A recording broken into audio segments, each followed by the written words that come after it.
Hey friends, welcome to my channel. Friends, इस video में हम लोग जो एम लक्ष्मीकांत की बुक है उसका जो पहला चैप्टर है ऐतिहासिक पृष्ठभूमि हिस्टोरिकल बैकग्राउंड, उसका जो हम लोग इससे पहले एक पार्ट देख चुके हैं और ये जो है उसका सेकंड पार्ट है। तो इसमें इसमें हम लोग 1781 का संशोधन अधिनियम पढ़ेंगे। तो चलिए स्टार्ट करते हैं। इससे पहले हम लोग कंपनी का शासन 1773 से 1858 तक के अंदर में जो 1773 का रेगुलेटिंग एक्ट है वो देख चुके हैं। और अब चलिए ये स्टार्ट करते हैं 1781 का संशोधन अधिनियम। तो फ्रेंड्स, अगर इस अधिनियम की बात करें 1781 के संशोधन अधिनियम, तो ये 1773 के रेगुलेटिंग एक्ट के बाद आया।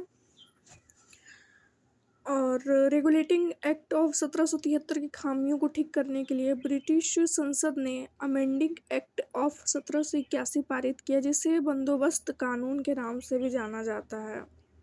1781 का जो संशोधन अधिनियम है उसे बंदोबस्त कानून के नाम से भी जाना जाता है। इस कानून की निम्नलिखित विशेषताएं थी।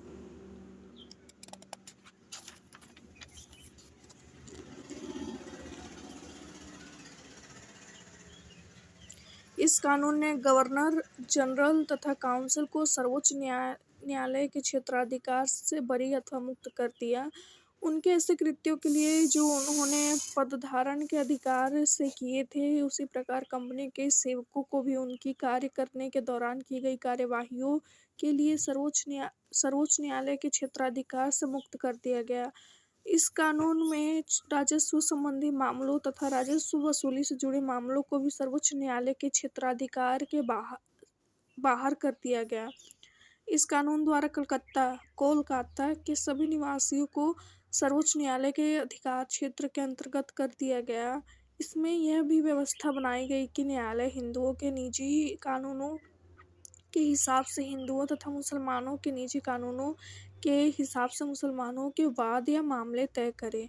इस कानून द्वारा यह व्यवस्था की गई कि प्रांतीय न्यायालयों की appeal governor general in council के यहाँ दायर हो, न कि सर्वोच्च न्यायालय में। इस कानून में गवर्नर जनरल इन काउंसिल को प्रांतीय न्यायालयों एवं काउंसिलों, प्रोविंशियल कोर्ट्स एवं काउंसिल्स के लिए नियम विनिमय बनाने के लिए अधिकृत किया। 1786 का अधिनियम एक्ट ऑफ 1783। 1786 में लॉर्ड कॉर्नवालिस को बंगाल का गवर्नर जनरल नियुक्त किया गया। उसने यह पद स्वीकार करने के लिए 2 शर्तों की मांग रखी। उसे विशेष मामलों में अपनी काउंसिल के निर्णय को अधिभावी करने अथवा न मानने का अधिकार हो। उसे सेनापति अथवा कमांडर इन चीफ का पद भी दिया जाए। उपरोक्त शर्तों को 1786 के कानून में प्रावधानों के रूप में जोड़ा गया। 1793 का चार्टर कानून। इस कानून की निम्नलिखित विशेषताएं थी। इसने लॉर्ड कॉर्नवालिस को दी गई काउंसिल के निर्णयों के ऊपर अधिभावी शक्ति को भविष्य के सभी गवर्नर जनरलों एवं प्रेसिडेंसियों के गवर्नरों तक विस्तारित कर दिया।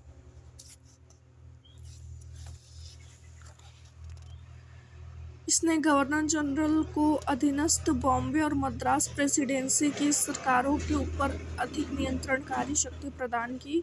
इसने भारत पर व्यापार के एकाधिकार को अगले 20 वर्षों की अवधि के लिए बढ़ा दिया। इसने कमांडर इन चीफ के गवर्नर जनरल काउंसिल के सदस्य होने की अनिवार्यता समाप्त कर दी।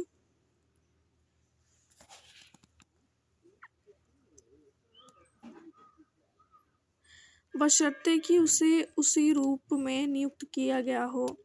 इसने व्यवस्था दी कि बोर्ड ऑफ कंट्रोल के सदस्यों तथा उनके कर्मचारियों को भारतीय राजस्व में से ही भुगतान किया जाएगा।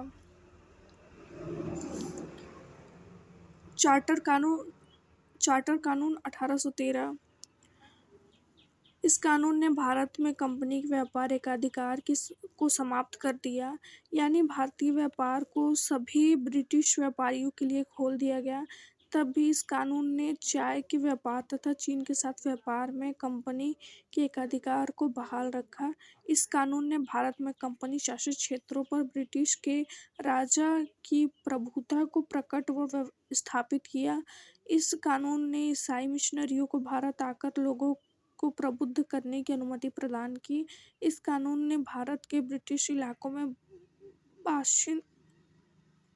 बाशिंदों के बीच पश्चिमी शिक्षा के प्रचार प्रसार की व्यवस्था की। इस कानून ने भारत की स्थानीय सरकारों को व्यक्तियों पर कर डालने के लिए अधिकृत किया। कर भुगतान नहीं करने पर दंड की भी व्यवस्था की। 1784 का Pitt's India act. Regulating act 1773 की कमियों को दूर करने के लिए ब्रिटिश संसद ने एक संशोधित अधिनियम 1781 में पारित किया, जिसे एक्ट ऑफ सेटलमेंट के नाम से भी जाना जाता है।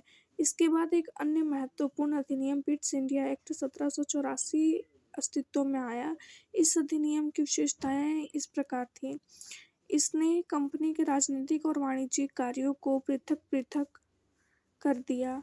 इसने निदेशक मंडल को कंपनी के व्यापारिक मामलों के अधीक्षण की अनुमति तो दे दी, लेकिन राजनीतिक मामलों के प्रबंधन के लिए नियंत्रण बोर्ड ऑफ कंट्रोल नाम से एक नए निकाय का गठन कर दिया। इस प्रकार द्वैध शासन की व्यवस्था का आरंभ किया गया। नियंत्रण बोर्ड को यह शक्ति थी कि वह ब्रिटिश नियंत्रित भारत में सभी नागरिक, सैन्य, सरकार व राजस्व गतिविधियों का अधीक्षण एवं नियंत्रण करे। इस प्रकार यह अधिनियम दो कारणों से महत्वपूर्ण था। पहला, भारत में कंपनी के अधीन क्षेत्र को पहली बार ब्रिटिश आधिपत्य का क्षेत्र कहा गया। दूसरा, ब्रिटिश सरकार को भारत में कंपनी के कार्यों और इसके प्रशासन एवं पूर्ण नियंत्रण प्रदान किया गया। फ्रेंड्स, इस वीडियो में इतना ही। इसका थर्ड पार्ट भी आएगा। फिलहाल के लिए थैंक यू। लाइक करें, शेयर करें एंड सब्सक्राइब करें।